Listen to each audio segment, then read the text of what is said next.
নমস্কার বন্ধুরা, আপনাদের সবাইকে সীমা রান্নাঘরে স্বাগত।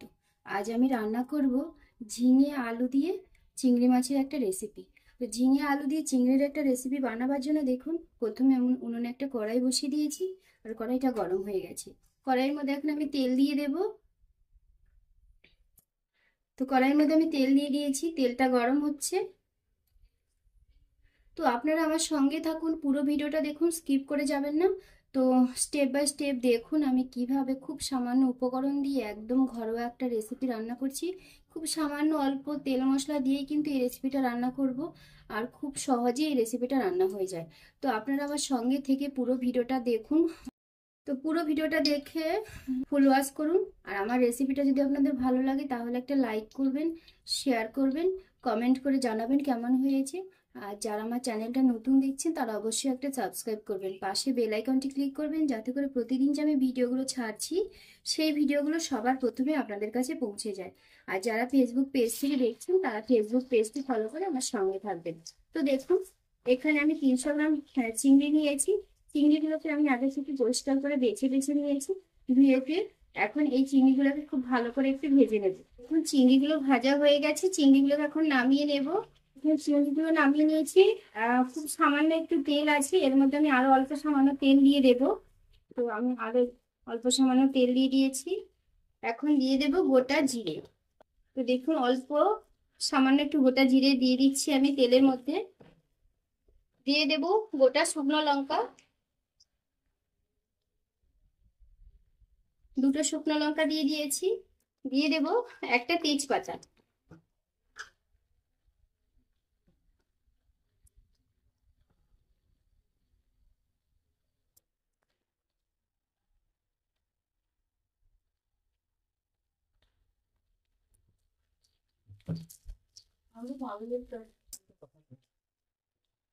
দেখুন, গোটা জিরে, তেজপাতা, শুকনো লঙ্কাটা ভাজা হয়ে গেছে। এর মধ্যে এখন আমি দিয়ে দেব আলু। তো আলুগুলোকে আমি একটু লম্বা লম্বা করে কেটেছি, দেখুন। তো এই আলুগুলো আমি দিয়ে দিচ্ছি। আলুগুলোকে দিয়ে একটু নেড়ে ছেড়ে মিশিয়ে নেবো তেলের সঙ্গে।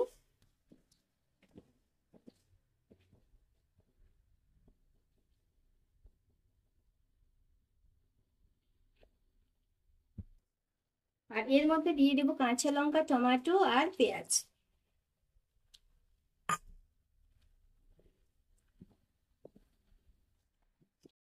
দিয়ে দেবো 2 কোয়া রসুন। এই সমস্ত কিছু দিয়ে একটু নেড়ে চেড়ে আমি ভালো করে কষিয়ে নেব আলুটাকে।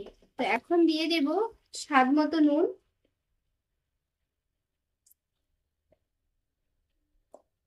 এখানে আমি 1.5 চামচ পরিমাণ নুন দিয়েছি। আর দিয়ে দেব হলুদের গুঁড়ো।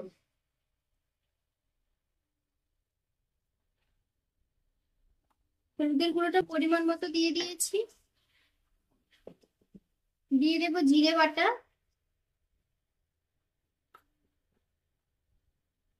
এখানে আমি 1 চামচ পরিমাণ জিরে বাটা দিচ্ছি।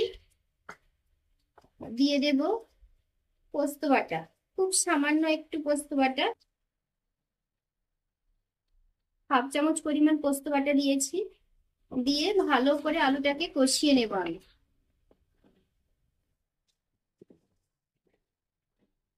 দেখুন, আলুটাকে কিন্তু খুব সুন্দর করে কষিয়ে নিয়েছি, আলুটা কষানো হয়ে গেছে। টমেটো দিয়েছিলাম, টমেটো গুলো কিন্তু গলে গেছে সুন্দরভাবে। আলুটাও কিন্তু হালকা সেদ্ধ হয়ে গেছে। তো এই অবস্থাতে এখন দিয়ে দেবো আমি খুব সামান্য একটু জল। খুব সামান্য জল দিচ্ছি আমি। জলটা দিয়ে একটু নেড়ে দেবো। দিয়ে এবারে দিয়ে দেবো আমি কাশ্মীরি লঙ্কার গুঁড়ো। এখানে আমি ছোট চামচের 1 চামচ পরিমাণ কাশ্মীরি লঙ্কার গুঁড়ো দিয়েছি। এবারে দিয়ে দেবো ঝাল লঙ্কার গুঁড়ো।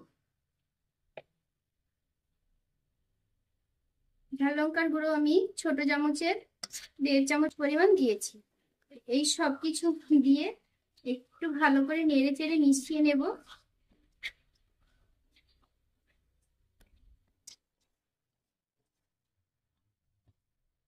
তো দেখুন, মেশানো হয়ে গেছে।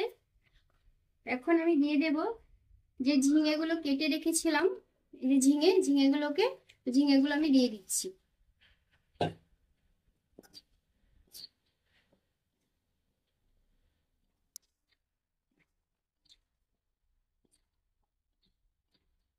ঝিঙেগুলোকে দিয়ে খুব ভালো করে নেড়ে চেড়ে মিশিয়ে নিচ্ছি। আর এখন গ্যাসের ফ্লেমটা একটু কমিয়ে দেব, কারণ ঝিঙেগুলো কষাতে কষাতে অনেকটা জল ছাড়বে, সেই জলটা দিয়ে কিন্তু সুন্দরভাবে কষানো হয়ে যাবে সবজিটাকে। আর যদি আমরা গ্যাসটা বাড়িয়ে দিই তাহলে কিন্তু জল ছাড়ার আগেই সবজিটা পুড়ে যাবে, মশলাগুলো পুড়ে যাবে।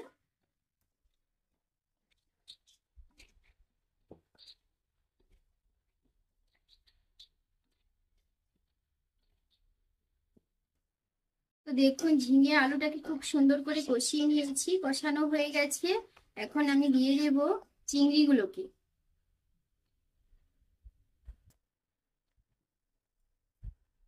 চিংড়িগুলো আমি দিয়ে দিয়েছি।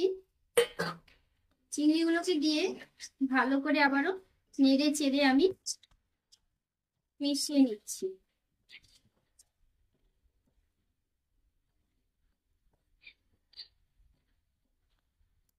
তো দেখুন মেশানো হয়ে গেছে, এখন আমি দিয়ে দেব জল।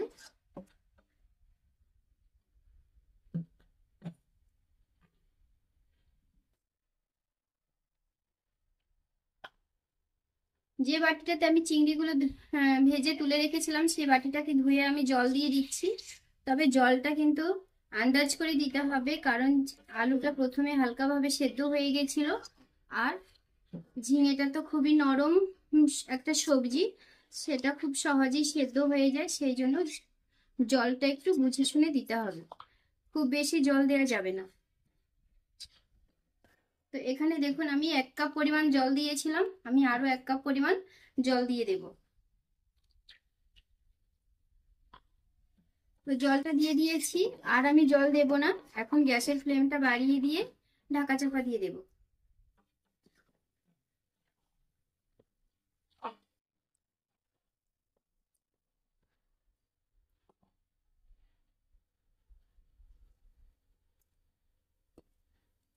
ঢাকা চাপা দিয়ে দিয়েছি ততক্ষণের জন্য, যতক্ষণ না আলু আর ঝিঙেটা খুব ভালোভাবে সেদ্ধ হচ্ছে, ততক্ষণের জন্য। চলুন দেখি আলুটা কেমন সেদ্ধ হয়েছে আর ঝিঙেটাই বা কেমন সেদ্ধ হয়েছে। দেখুন ঝোলটা কত সুন্দর হয়ে গেছে, খুব বেশি ঝোল কিন্তু আমি দেইনি, তবুও দেখুন। দেখবো এবার আলুটা কেমন সেদ্ধ হয়েছে। দেখুন আলুটা খুব সুন্দর সেদ্ধ হয়ে গেছে, ঝিঙেগুলো তো দেখতেই পাচ্ছেন একদম নরম হয়ে গেছে। তো এই রেসিপিটা আপনাদের কেমন লাগলো সেটা অবশ্যই কমেন্ট করে জানাবেন। যদি ভালো লাগে তাহলে লাইক করবেন, শেয়ার করবেন। যারা আমার চ্যানেলটা নতুন দেখছেন তারা অবশ্যই একটা সাবস্ক্রাইব করবেন। পাশে বেল আইকনটি ক্লিক করবেন, যাতে করে প্রতিদিন যে আমি ভিডিওগুলো ছাড়ছি সেই ভিডিওগুলো সবার প্রথমে আপনাদের কাছে পৌঁছে যায়। আর যারা ফেসবুক পেজ থেকে দেখছেন তারা ফেসবুক পেজটি অবশ্যই ফলো করে আমার সঙ্গে থাকবেন। তো হয়ে গেছে আমার রেসিপিটা রান্না করা। তো এর মধ্যে দিয়ে দেবো এখন আমি গরম মশলার গুঁড়ো। তো আমি এখানে গরম মশলার গুঁড়ো দিয়েছি, আপনারা ধনে পাতাও দিতে পারেন, তাতেও কিন্তু ভালো লাগবে খেতে। আর গরম মশলার গুঁড়ো দিতে পারেন, আবার নামিয়ে দেওয়ার আগে সামান্য একটু যদি ঘি দিতে চান তাও দিতে পারেন, তাতেও কিন্তু ভালো লাগবে খেতে। তো হয়ে গেছে, এখন আমি নামিয়ে দেব, নামিয়ে গরম গরম পরিবেশন করব ভাতের সঙ্গে। তো আপনারা ভাত, রুটি, পরোটা সব কিছুর সঙ্গে খেতে পারেন, সব কিছুর সঙ্গে কিন্তু এই রেসিপিটা ভালো লাগবে। তো আপনারা সবাই ভালো থাকবেন, সুস্থ থাকবেন, সবাইকে টাটা।